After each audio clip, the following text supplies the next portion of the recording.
Boy, if there's one thing that The Strangers Chapter 1 reminded me of, it's that a bad horror movie can really bring a community together.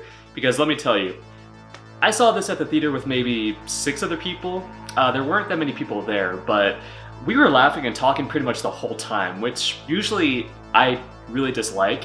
My opinion, if you're gonna watch a movie in a theater, surrounded by other people, you should just stay really fucking quiet. But I didn't care during this movie. I was willing to make an exception because this is a laughably bad horror movie, and to be honest, I feel like we really had a bonding experience. The Strangers Chapter 1 just brought us all together and just made us feel just so good. No, sir, I didn't like it. Welcome to yet another episode of Round the Clock Frights. My name is Josh, and today we're going to be talking about The Strangers Chapter 1, another horror film directed by filmmaking maestro Renny Harlin, who gave us such perennial classics as Exorcist: The Beginning and The Legend of Hercules. Just great track record. But yes, guys, I'm going to be talking about The Strangers Chapter 1, a film that I wasn't particularly interested to see. But before I get into my thoughts on this new film, I'll go ahead and give you my thoughts on the original. So the original film, The Strangers, released in 2008, I thought was relatively decent. It was a very effective home invasion movie, and it had some surprises. It pulled the rug out for me a couple of times. There were plot turns that I wasn't really expecting, but it was very creepy and eerie. Although, my one gripe with that film is that it should have had complete unknowns in the roles. It had celebrities like Liv Tyler, and to be honest, that's my major gripe with the movie. I would have preferred it if that film featured complete unknowns, because I don't know, it would have been less distracting, and I think it would have made the story a little bit more powerful if we were witnessing these terrible things happen to people we don't even recognize, but that's just me. But yeah, I wasn't particularly interested in seeing The Strangers Chapter 1, and to be honest, I was kind of confused as to what type of movie this was going to be. Was it going to be a prequel? Was it going to be a flat-out remake? Was it going to be a continuation of the original film? But I read some articles with the director, Renny Harlin, and he mentioned that this was going to be more of a prequel, just showing how these killers got their start. So, okay, kind of exploring new things, I guess. Although in the original film, the reason the killers were so creepy was because, they were anonymous. So at first I didn't think we needed to know more about these killers, but it sparked some interest, at least from me. So yeah, first off, let's compare the two directors. So Renny Harlin is a filmmaker who is renowned for making big, bombastic Hollywood films. Besides the films that I mentioned earlier, he also helmed Die Hard 2, Deep Blue Sea, an amazing shark movie with an unforgettable Samuel L. Jackson performance. I actually enjoy the hell out of Deep Blue Sea, but the point is, he's a very established filmmaker. He's been working in Hollywood for decades. The director of the original film, Brian Bertino, I always want to say Boitano, but Bertino, he was pretty much a newcomer. The Strangers was his feature debut, and he did a very good job of that movie. It had a very documentary feeling. Much of the camera work was very shaky, so really put you in the moment, and he did a really good job delivering the scares in that movie. There were some standard jump scares, but there would also be shots where somebody would just be lingering silently in the background, which is incredibly effective. And the fact that Renny Harlin was attached to this movie did make me a little less excited because, as stated, he's renowned for making those kind of movies, so I was afraid this was going to be a big, dumb Hollywood product. The original film, the people who made that movie were no names. They were complete unknowns, apart from the actors in the lead roles. But yeah. And we wanted to explore these certain themes of, okay, what is this all about? What makes these killers tick? What happens to the victims? If you survive this, then what would happen to you next day and the day after that? And guys, let me tell you, I have seen some really bad horror films this year. Night Swim, Imaginary, just to name a few. The Strangers Chapter 1 is quite possibly the worst horror film I've seen so far this year. It is a film with absolutely no surprises. It follows every slasher cliche in the book, and honestly, it got to the point where I thought I was watching a parody because it follows the formula down to a T. I mean, just beat by beat. I mean, things we have seen in millions of other slashers. And also, there were just so many things about this film that made me so just furious. Stupid characters making incredibly dumb decisions. Jump scares you can see from a mile away. I mean, good God, these are the types of tropes that The Cabin in the Woods made fun of 12 years ago. So I guess I should talk a little bit about the plot. Two city dwellers who decide to take a cross-country trip across America, but unfortunately they have some car problems, which is typical in a movie like this, so they're forced to pull over and get repairs done on their car.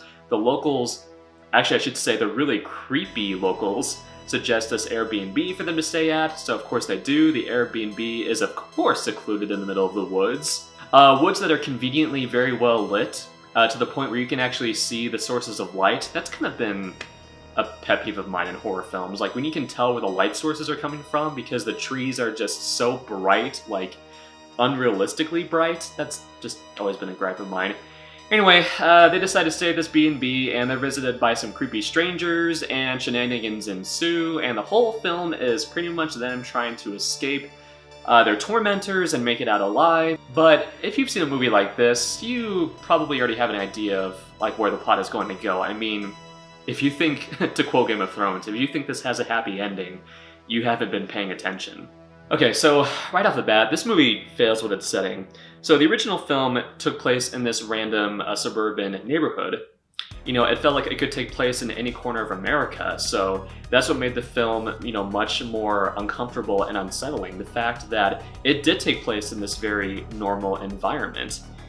This film, it takes place in this really just run-down town filled with very creepy, hostile locals. I mean, people who are just antagonizing our two leads, and it doesn't work because it'd be like eating at a run-down, filthy restaurant. I mean, you'd be expecting to get terrible food, so what surprises are there?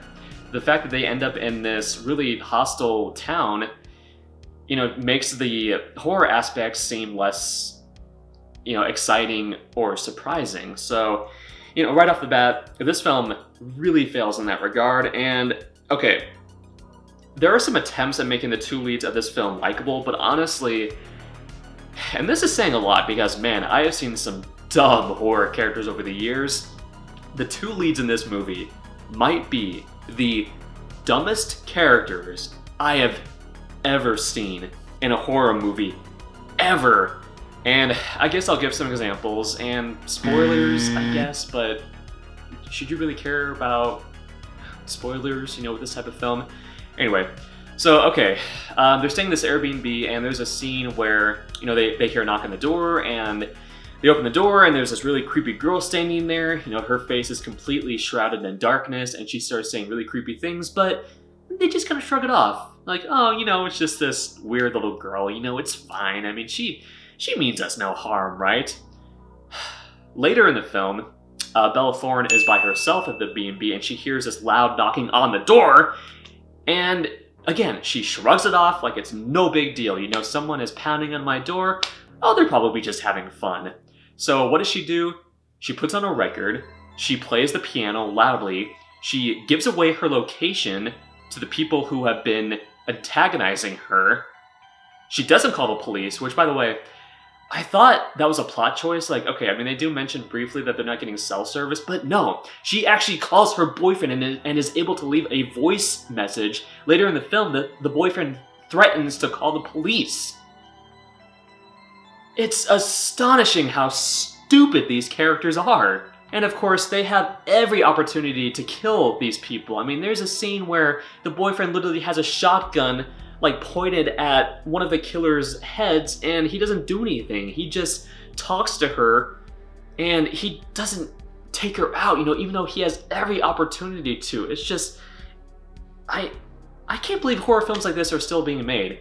I mean, like I said, this felt like a parody almost, but no, we're supposed to take this really seriously. We're supposed to like sympathize with these people, but we don't, because they are just so just stupid. Wow! You're an idiot! So when horror fans go to a movie like this, they usually expect a few things. You know, creative, gory kills, but this film has none of that. definitely doesn't deliver the slasher goods. There's hardly any gore. I mean, sure, there's a couple of kills, but they either don't show you in detail what's going on, or they just save all the violence for the very end. Although there is one moment at the very end of the film that did make me cringe a little bit, but I won't spoil what happens, but it was a little bit uncomfortable to watch. But overall, guys, The Strangers Chapter 1, most of it was just a painful slog, and it's pretty much a remake of the original film. It even recreates whole sequences from that film. You know, you had that very chilling ending scene in the original film where Liv Tyler and her husband are tied to chairs, and Liv Tyler asks one of the killers, you know, why are you doing this to us? And one of them just says, you know, in a very monotone manner, because you're home. Yeah, that happens again in this film, although they do change the dialogue a little bit. So, yeah, it definitely rides the coattails of the original film. No surprises. What a freaking pathetic film. I mean, what's even the freaking point? And there's gonna be 2 more of these coming out? Yeah, count me out. I mean, give me a break. There are just so many better home invasion films out there. I mean, I could give you some recommendations right now. The original Strangers, obviously. Funny Games, the original film, of course. There's a French film called Them, which came out in 2006, I believe, which was pretty decent. And even the original Straw Dogs with Dustin Hoffman. Hell, even Home Alone. Home Alone is a better home invasion movie. So, yeah, there's plenty of better films you can watch. Just definitely don't waste your time seeing this in the theater, unless you want to have a good laugh with some complete strangers. That's my one joke of the video. I had to get it out of the way. But yeah, guys, worst horror film of 2024 so far. I